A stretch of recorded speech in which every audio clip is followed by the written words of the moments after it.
All right, everyone, we're going to go ahead and get started. So good afternoon and happy Thursday. My name is Ashley Staples. I'm the coordinator of the statewide Cash for College program, and I just want to thank you all for being here today. As some of you may know, I did a statewide FAFSA best practices webinar a few weeks ago, and I'm really excited today for this webinar that's focusing on FAFSA best practices in the Bold Goals region. So really quickly, just for a little context, the Bold Goals Coalition is a community-based initiative, and it works to align efforts to address disparities in education, financial stability, and health in the Central Alabama region. So this region includes Blount, Jefferson, Shelby, St. Clair, and Walker counties. So, and within that education work that Bold Goals does, there's several of these things that we call action networks. And one of those actually addresses FAFSA completion. And so the Bold Goals FAFSA Action Network meets monthly and tracks the FAFSA completion percentages for all of the high schools in the Bold Goals region, and we've all been very excited about the progress we've been seeing. And so the network was really excited to learn more about what the schools are actually doing to drive these results. And so we thought a webinar would be a great way to capture some of this work. And it also serves as an opportunity for educators to learn from peers about FAFSA completion. And it's great when you can hear it from people like you instead of just listening to me talk all the time. So many thanks to the Bold Goals Coalition and United Way for helping make this happen. Our panelists today come from one of each of the 5 counties in the Bold Goals region. Their schools have shown growth in FAFSA completion percentages this year, but that's not to say that they are the only schools that have shown significant growth in the Bold Goals region. There are a lot of schools doing amazing FAFSA work, but I really wanted to make sure we had a diverse group of speakers from throughout the region because there's definitely no one-size-fits-all for FAFSA completion. So different strategies work better at different schools. So hopefully by the end of this webinar, we'll see kind of, a variety of ways that you can impact FAFSA completion at your school. So I've asked our speakers to at first share a little bit of information about their school to give us kind of a context. So kind of how big their school is, what are the demographics, and then I've asked them to share basically what they've been doing this school year to work with students on completing the FAFSA and also to address some of the challenges that they may have faced. So before we get started, I want to do some really quick housekeeping. So all attendees on this webinar are muted. I'm going to unmute the panelists when it's their time to present. So panelists are going to have the opportunity to answer questions at the end of the webinar after all panelists have presented. So to ask a panelist a question, please use the chat box on the right side of your screen and just type in your question, and you can type in questions throughout the duration of the webinar. And at the end, I'm going to unmute all of our panelists, and they will have an opportunity to respond to those questions. Also, this webinar is going to be recorded, so I'll send a link to everyone tomorrow so that you can go back and view it if you would like, and you can also share it with others. So without further ado, we're going to get started with our first presenter, and that is Kayla McKay. She is a Blount County career coach, and she is going to be presenting on the FAFSA completion work at Hayden High School. And so, Kayla, I'm going to turn over the screen to you now, and then I'm also going to unmute you. Okay, good afternoon, guys. Like I just said, my name is Kayla McKay. I'm a career coach for Blount County, and I primarily work in Hayden High School. I also work with Susan Moore High School and Cleveland High School. But the school that I'm going to talk about today is going to be Hayden High School. And just to tell you a little bit about Hayden, Hayden High School is located in Hayden, Alabama, in Blount County. It's a small rural town. It's located about 25 miles away from Birmingham and 25 miles away from Coleman. It's actually going to be our largest school in Blount County. Hayden's going to house about 900 students, grades 8 through 12. Different types of, I'm sorry, what? We can't see your screen. Will you share it? I thought I did. I'm sorry. Yeah, you're fine.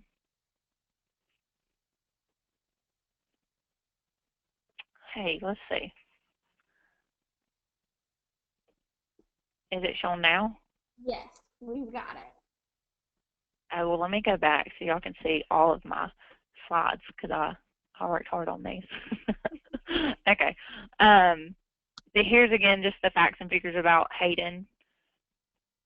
And then the different types of FAFSA events that we have done this year.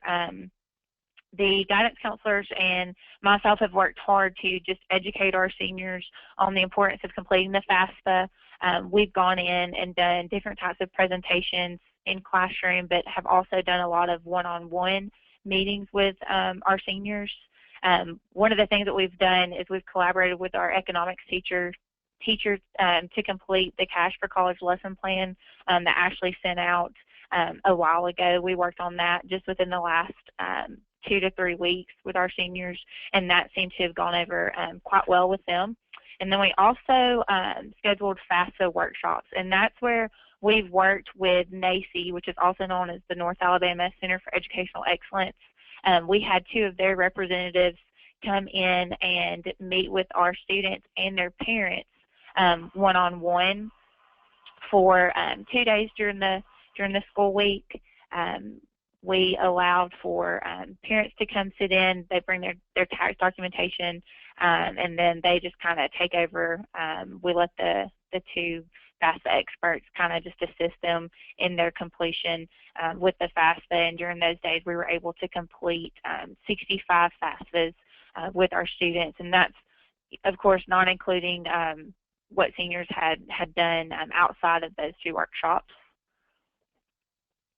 And then the different challenges that we face at Hayden High School for completion is a lot of our students and parents feel as though that they're not going to qualify for a grant or loans. Maybe they make too much money, so they see that there's really no point in completing it. But of course, it's a misconception, and we've tried to educate them during our classroom presentations and one-on-one student meetings about the importance of completing the FAFSA.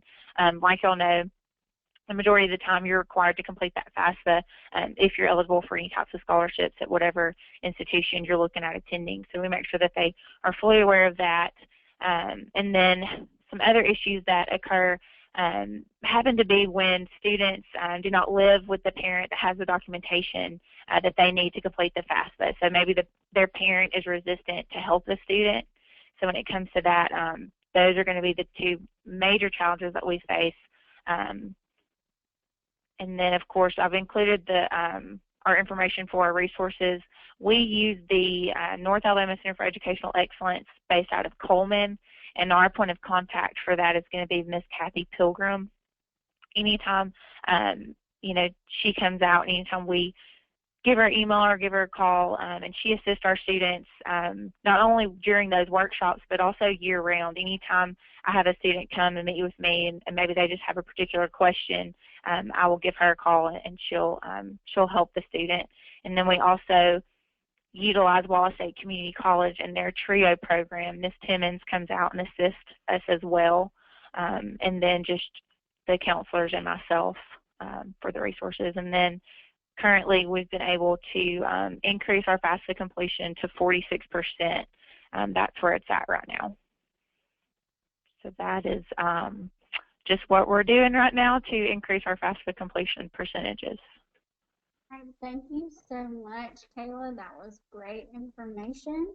I'm now going to turn it over to Aubrey McClendon, who is a career coach for Shelby County Schools. And she is going to be presenting on the FAFSA completion best practices at at Montevallo High School. Hey everybody, I'm Aubrey McClendon. I'm with Shelby County Schools, and if my computer dies, I'm so sorry. I'm fighting it. It won't hold a charge for some reason. So, I work with Montevallo High School. It's a pretty small school, roughly 120 seniors in a very rural setting.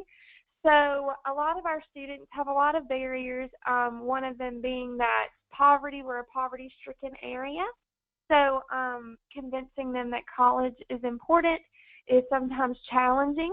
So, but we have been working hard. Miss Allen, I'm actually kind of filling in for her today. She is our guidance counselor there, and she is wonderful. And she really heads this up. So I hope I do her justice. I am just filling in. I do help her, but she really leads the charge. So what we do is we have parents. Aubrey, do you have anything you want us to see on your screen? Well, I did. It may not be working, Ashley, because my computer is kind of having a mind of its own. Here, I'm remake you the presenter. Oh, wait. Oh, there it goes. Is it showing now? We can see it. Perfect. Thank you. Yay! Okay. So, what we do is we do parent one-on-one sessions. We actually hold those at nighttime. And we do offer that the parents be able to come into school during school hours, but we don't have a lot of parental participation. So the students typically sign up during their lunch period, and I go into classes and talk about the FAFSA, the importance of the FAFSA. We send around sign-up sheets, and Miss Allen then schedules them to come into the computer lab with us and complete their FAFSA. So we pull them during their GPS time. We really use their history class, their science class, and we have a lot of students at Montevallo who are considered independent and get the full amount of the grant. So if we can just get them to actually complete their FAFSA, they typically learn a lot because they didn't realize that money was there. So it's just convincing them to come in and do their FAFSA. So we've had a lot of success this year because we just started kind of pulling students and telling them what it was about and that the options were there. So some of our the FAFSA completion days that we do, my computer just died. I knew it was gonna. The FAFSA completion days that we do at Montevallo, we try to make them a ton of fun. We have giveaways that we do. We get local businesses to give us some prizes. So we'll do a raffle during the actual FAFSA completion time.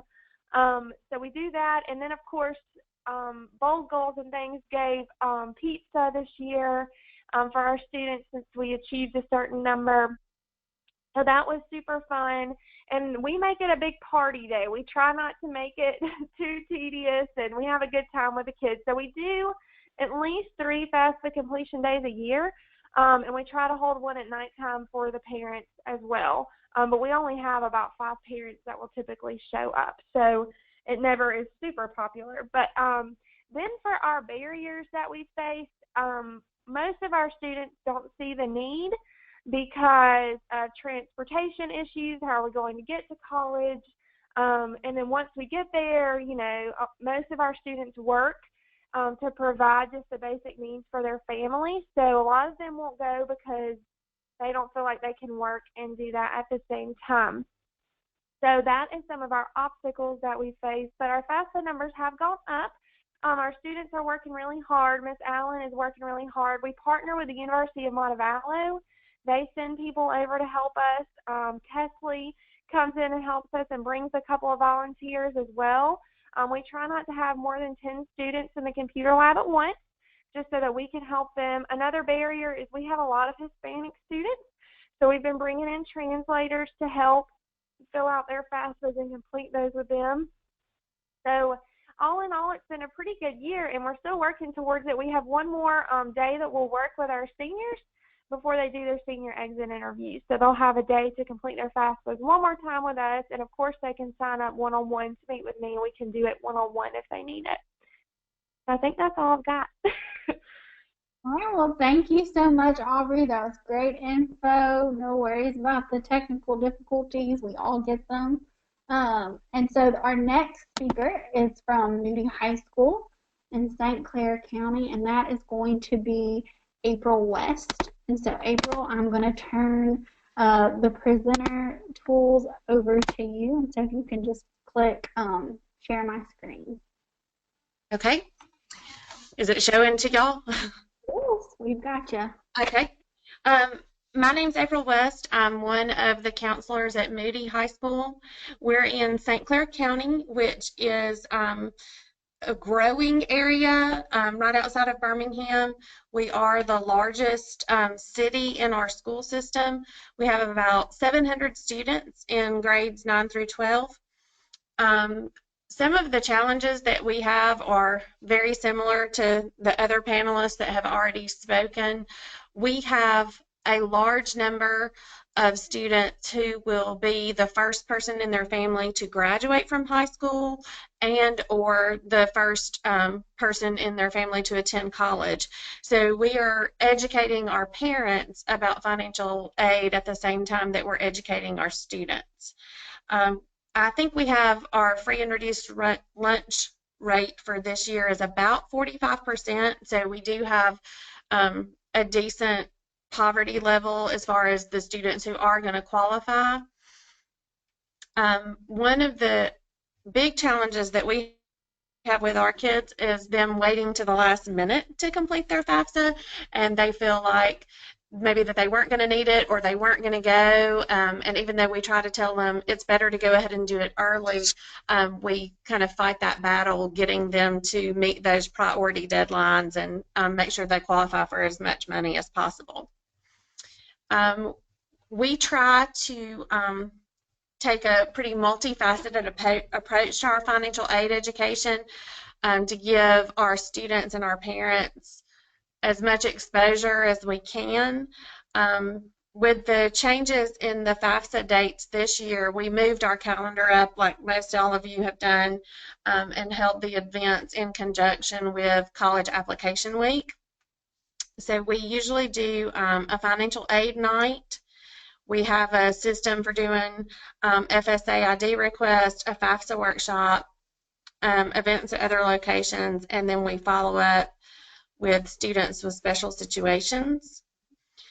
What we do that we've found that have gradually increased our numbers for our financial aid night, we invite all students and parents in grades 9 through 12.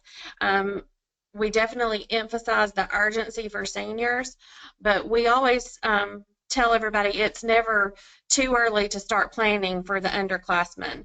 We want them to know what to expect and to be ready for it when that comes.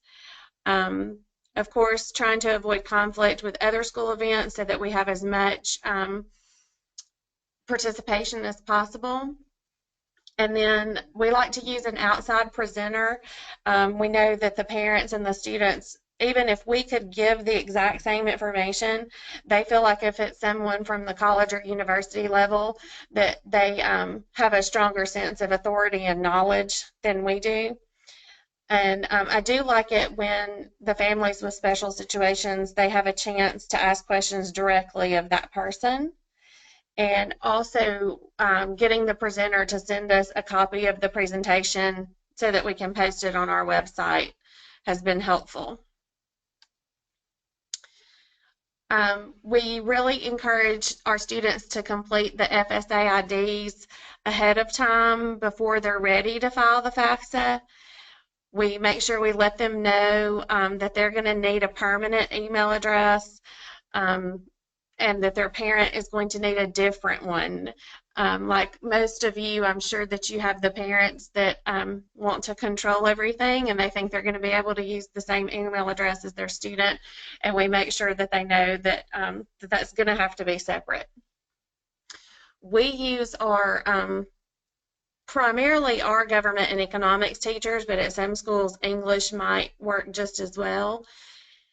And we just plan a day just for the FSA IDs that they're definitely going to have the computer access and the time in class to complete it, and then encourage them to go home that night and have their parent or guardian complete theirs as well. We do at least one hands-on workshop during the day. Like the other panelists said, we generally have a financial aid representative come in to help facilitate that. And we make sure that there's enough of us, whether it's myself and the other counselor, the principal, the economics teacher, whoever is available in there to help with technology issues and basic questions besides just the financial aid staff. One thing that we think helped us this year, last year we scheduled appointments in the afternoon, early evening for students and parents to come in and get that hands-on help with their FAFSA. And our participation was okay, but it wasn't great. And so this year we tried to make it more like a foregone conclusion that we expected every student to do their FAFSA on a particular day at school. And of course, we didn't get 100% participation, but it was much higher, and we even had more parents that came this year than they did last year. So what we did was our facilitator came and spent the day with us. We had the library set up with computers. So the students came in during their government and economics class, and the parents were told to come at that same time.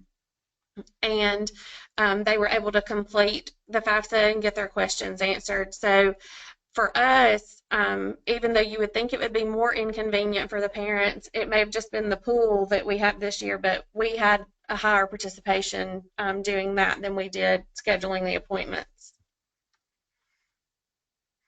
I always make sure I pass on the information to our students about other events. We're close to UAB and Jeff State, and both of them had information events and workshops similar to what we held here on campus. So if there was a scheduling conflict where people couldn't get to ours, then they were at least able, had an opportunity to go to one somewhere else. We've also partnered with other high schools, and I'm like, if your students want to come to our event, that's fine. For the information events, we don't really do that so much for the workshops during the day, because when you're running school, that makes it a little bit more challenging. But if they're just coming to an event at night to hear a speaker, then we certainly are fine with sharing that opportunity. And then another thing I've done is suggest webinars that are available if students and parents can't attend something in person. Another thing that I think has helped us is that people get a lot of reminders when we're going to have an event. We do an information flyer that I personally hand to all the students and talk to them in class when we're getting ready to start our big push for financial aid. I use Remind to send text to students and parents. We have an email distribution list that our principal sends out. We use Schoolcast phone calls, and then of course I ask my teachers to emphasize it in classes so that they really get it a lot of different ways and multiple reminders. This is the flyer that I put out. I kind of try to pack as much information as I can on there, so if they can stick that on their fridge or put it in their locker, whatever, it lets them know when and where everything is going to be, and give them as much details as I can on that one piece of paper. Another situation that we have are those students with the special situations, whether they are homeless, if parents are incarcerated, or their parents' whereabouts are unknown. So we've really used that FAQ section on the FAFSA website a lot. Getting that local college or university representative, having that relationship with them so that they'll answer questions for you, and encouraging those students to come to the event so that they really take a lot more ownership of it and understand everything better. And then also helping them schedule appointments with the school that they've chosen to go to with the financial aid office. I want them to have that personal relationship before they enroll so that they know who to see when they're out of our building. And that's it for us. All right, April, thank you so much. That was a lot of really, really great info. Our next speaker is going to be Dana Gray, and she is with Oakman High School, and that is in Walker County. So, Dana, I'm going to make you the presenter and unmute you now.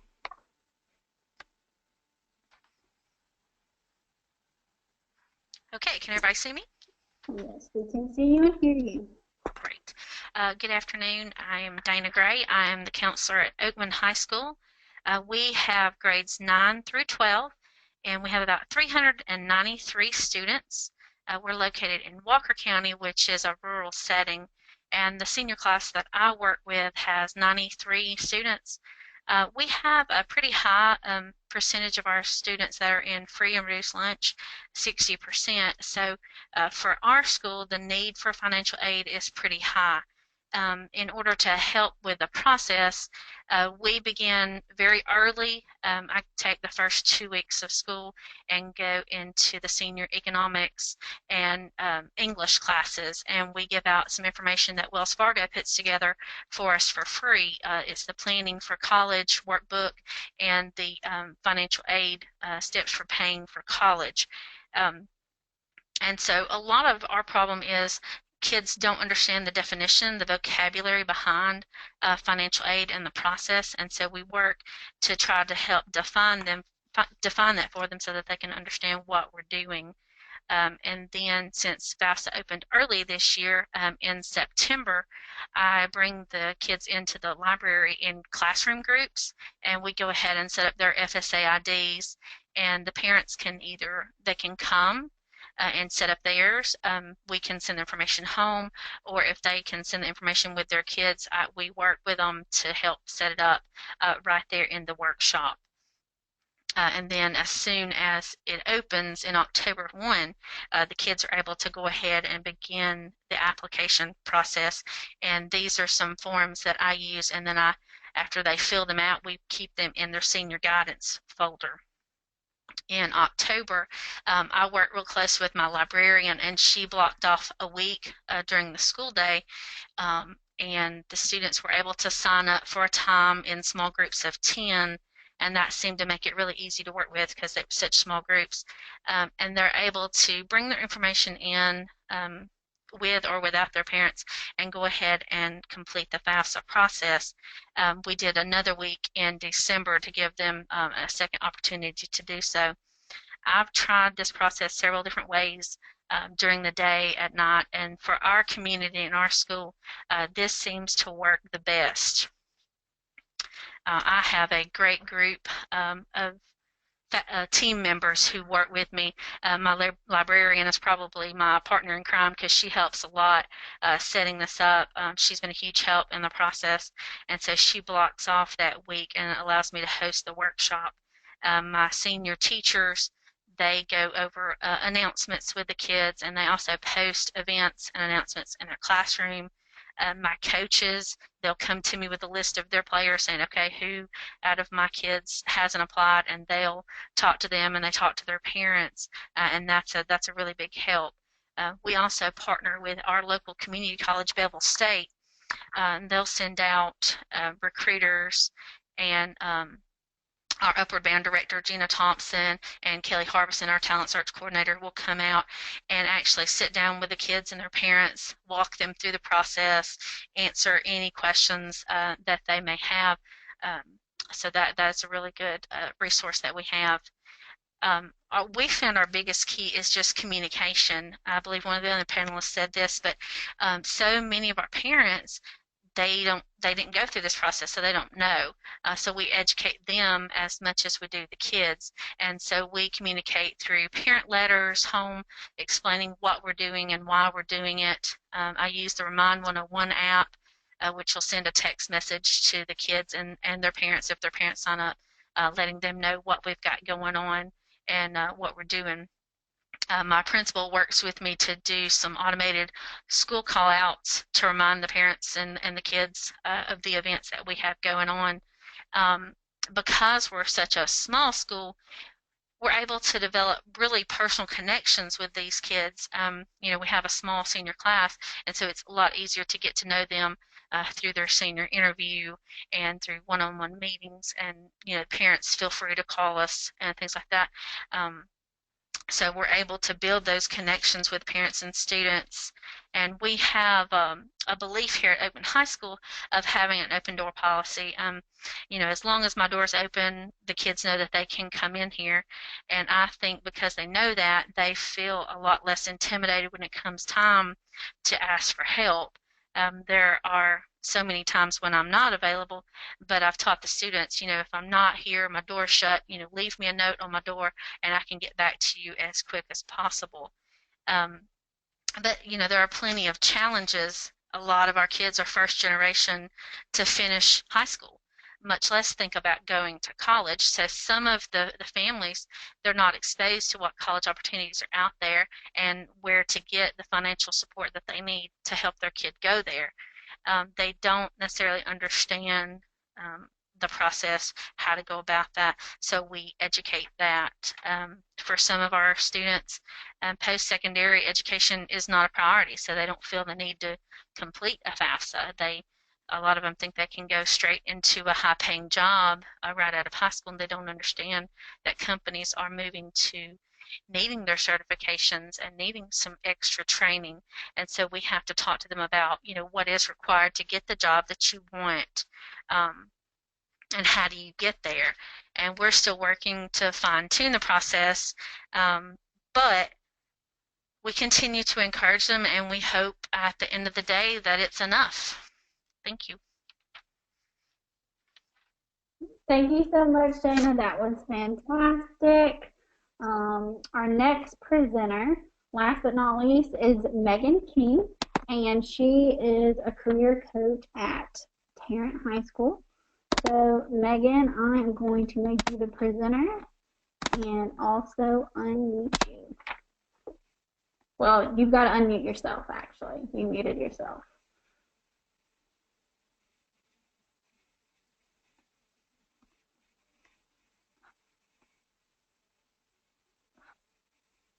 Can you hear me? We can hear you. Yay, okay. Let's see.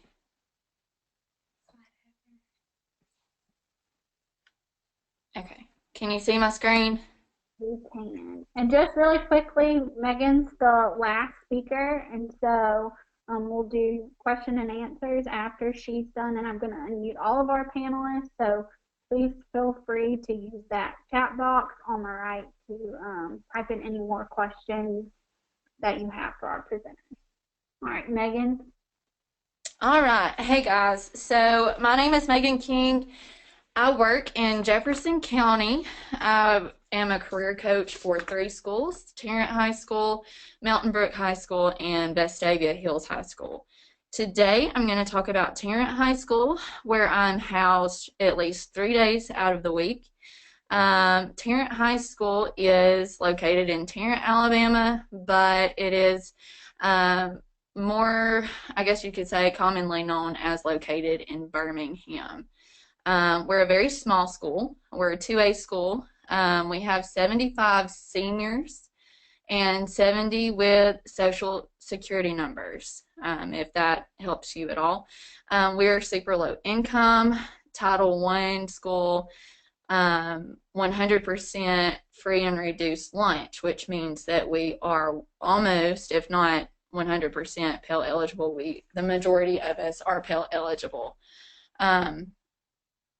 Basically, everybody qualifies for at least $5,700, if not the full, which is $5,920. So that's great for them. Let's see.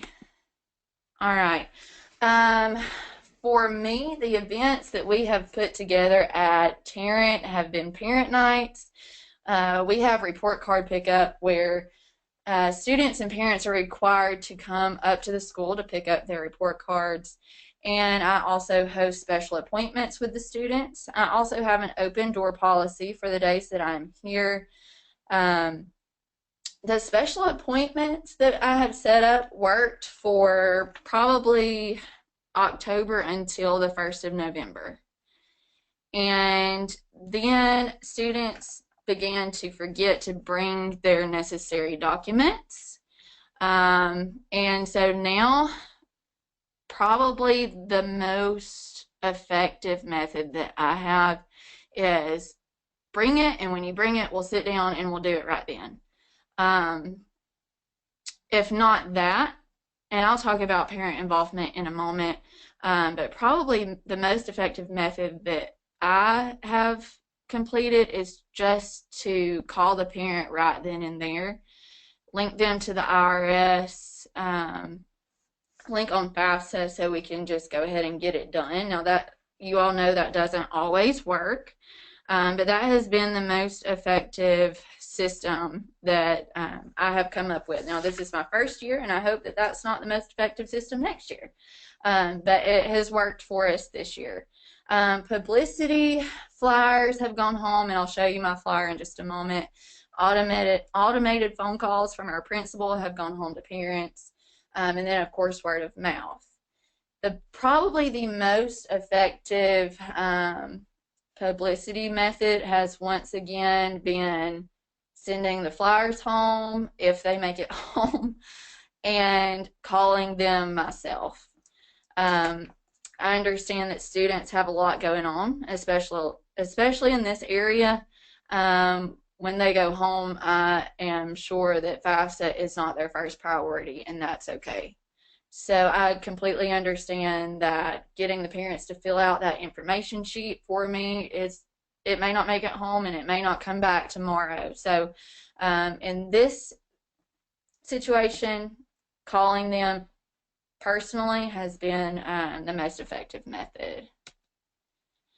The challenges for me have been computer access. Due to the area that we're in, the majority of students do not have internet access at home or even computer access at home. So to face that challenge, we do FAFSA here. Now also, we do not have an open computer lab. So usually it's hard to have a workshop. I try to do one-on-one appointments with the students in my office, where I'm heavily involved with that. FAFSA, it can be scary, and so basically this is awful to say, but I try to do it for them. Parental involvement has been a big challenge also. Now this is not to say that the parents are not interested. Most parents are skeptical or uninformed about the process. I could only imagine if I had maybe not even finished high school, never gone to college, and all of a sudden this strange lady named Miss King was asking for my social security number, birthday, date of marriage, and my taxes. So parents are skeptical, or they work during school hours and they don't have internet access at home. So it can be hard to get in touch with those parents. To face this challenge, I have sent home the following flyer that has really reassured parents about this process. The flyer has spaces on it. It may have not shown up on my copy and paste on this slide, but the parents usually fill in beside their parent info. So say for instance, they put their name, date of birth, social security number, email address, and parents, they send their 2015 tax returns if they have it. I would say a benefit that the students have due to being in a low income area would be they get the full Pell, but also a lot of our students are under legal guardianship, so they get to file as independents. Sometimes it can be difficult to get that out of the student. Since the students are basically doing this on their own due to lack of parental involvement, it can take some picking and prodding to get those answers out. Some parents don't know, some kids don't know really who has legal guardianship of them. So that has definitely been a challenge, but this flyer has definitely helped. I hope it makes parents feel a little bit more comfortable because, like I said, when some strange lady from school is asking for information, I would be skeptical of it too. but it's definitely helped. I always tell the students to have your FSA ID ready when you come to me. And so this is on the back of the flyer, and it's just a step-by-step guide that I got off the website to create their FSA ID. And that makes the process so much smoother. I'm sure that most of you know also that if your students have parents that do not have social security numbers, then they are required to sign the signature page, which you can mail back to FAFSA and they will process that.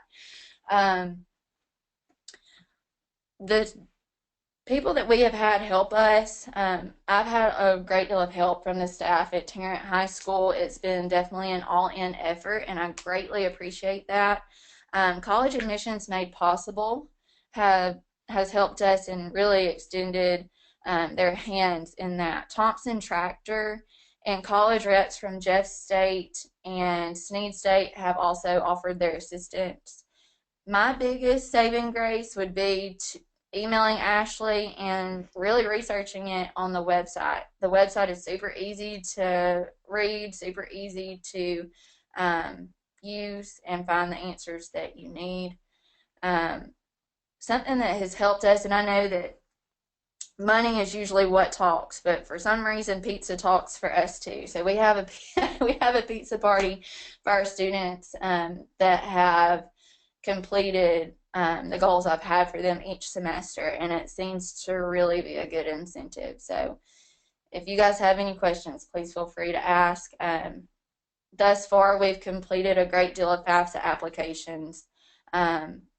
But I would say that the students are seeing that college is possible now due to that $5,920. So thank y'all, and I hope you have a great day. All right, thank you so much, Megan. That was great. So at this point, I'm going to unmute all of the presenters, and we're going to go through a few questions. So actually the first question that we got is for Aubrey. I'm not sure if Aubrey is on the line with us. She was having technical difficulties, but the question I think really could be answered by all of you. It's a pretty good question. And it was, how do you build relationships with teachers to be able to pull students out of classes? So I know some of you do appointments, but some of you kind of mentioned working with teachers to kind of use some instructional time to do FAFSA completion. So how do you build relationships with teachers? For us, I've known a lot of the teachers on our faculty for quite some time, and so I can usually just go to them and talk about what I'm trying to do, and we have a really good buy-in with our senior teachers, and so they're just, come on in when you need to, or we'll pass the information on for you. So building relationships with teachers is mainly just the same as you do with kids or with parents, is talking to them and letting them know, what you're trying to do, because we're all in this to try to benefit our students. And one thing that we've been able to incorporate as well is we actually offer, if you can prove that you have completed the FAFSA successfully, if you print out that confirmation email and give that to your economics teacher, that's a 25-point test grade. So that's an additional incentive too, and it kind of, it helps out with the teachers, documentation or their planning and stuff like that as well. And I think at our school, most of our senior teachers, they're really heavily invested in the students as well. So especially those who are going to need that extra help and maybe need to come out of class in order to do this, those teachers are interested in the student having the opportunities in the future, and they know they may not be getting that support at home. So for us, we don't really have to make our teachers buy in. They're already in, and they want to do whatever they can to help. I agree. It's the same here. We've had an all-in or a buy-in from all teachers on staff, and I understand that curriculum is important. So really what I try to do is talk to the teacher beforehand, so that makes them a little bit more aware rather than interrupting class time. Thank you all. So kind of this question that we got asked kind of plays off a little bit of what Kayla was talking about. So it's, how do you keep track of which students have completed? So some of you may not even be doing that, but if you do, how do you do that? I keep a roster of all of the senior class, and we go back and we print out their confirmation pages, and I just keep it in a file and check them off as I go.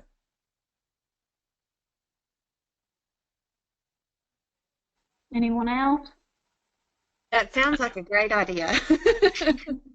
That's what we do as well. If the students complete their FAFSA at home, I just have them forward me their student aid report, their confirmation. If they do it with me, I print it out, and I just have a roster of the senior class, and I just highlight them as we get them done. And if they do it here at school, I highlight them in one color. If they do it at home, I highlight it in a different color, just so that I can keep up with who I've helped and who's done it on their own. That's great. So hopefully, soon we'll have good news about name-by-name FAFSA lookup. We're still really working with Sean and Alabama Commission on Higher Ed to get that for y'all. So fingers crossed it'll happen next year, maybe the following year. But the last question I have, and it's actually my question. So, FAFSA opened October 1 this year, and that's been a great help in some ways because students now have more opportunity to complete the FAFSA. But I know a lot of schools have done really their big push in the fall, which I think is great. But I want to know, do any of y'all, and I think one of you mentioned some upcoming events you're going to have, but I'd just like to know kind of what your spring schedule looks like for FAFSA. I don't have any. Oh, I'm sorry. Go ahead. You're fine. No, you're fine. Go ahead, Megan. Okay. I don't really have anything on the calendar. I understand that last year they did somewhat of a blitz, and it worked. I'd like to see a lot more FAFSA completion by the end of the semester, or by March. And, I have students stop by all the time that are ready to do it. But any suggestions that you guys have, I would love it. But I know that we are going to try to do a blitz, I think. So. My main focus and concentration is really just getting everything completed by the priority deadline of what some of our local community colleges and universities are, which is going to be March 1st or March 15th. So I'm just trying to push through till then. And then if a student comes to me, like I already have a FAFSA day planned for actually next week. So things are happening, but that doesn't mean I'm going to turn them away if they come and meet with me one-on-one. Maybe they might have just been a little bit later getting everything in line and getting it all together. So. My goal from here until March the 1st, since that's our priority deadline for our local school, is more one-on-one meetings. Students who, as they get their stuff together, they can come in and sit down with me. We fill that out, and I've got a list that I'm talking to the kids, and out beside their name I have, where they're at in the process, if they're planning to do it, and some, just to be honest, they're just not, they don't have any interest in going to school, and so they have no intentions of filling it out. And so I'm trying to focus more on the ones who I know need to do it and just haven't gotten around to doing it yet. Basically, we just harass them.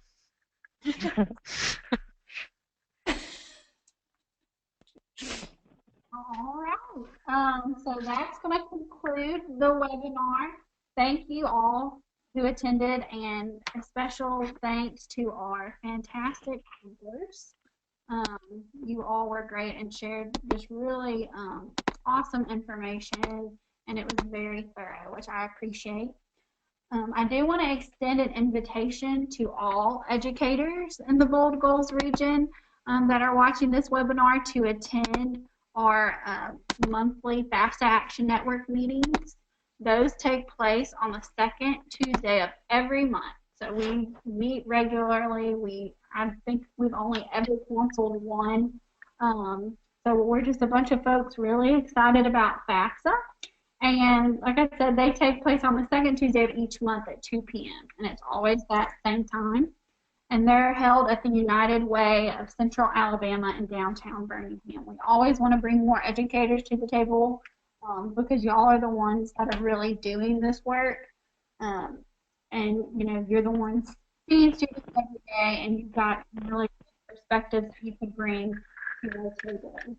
So with that, I hope that everyone has a great day. And as you know, please feel free to contact me with any questions about the Cash for College campaign or FAFSA. I love those super technical FAFSA questions, so send them my way. But thank you so much, and I hope you all have a great day.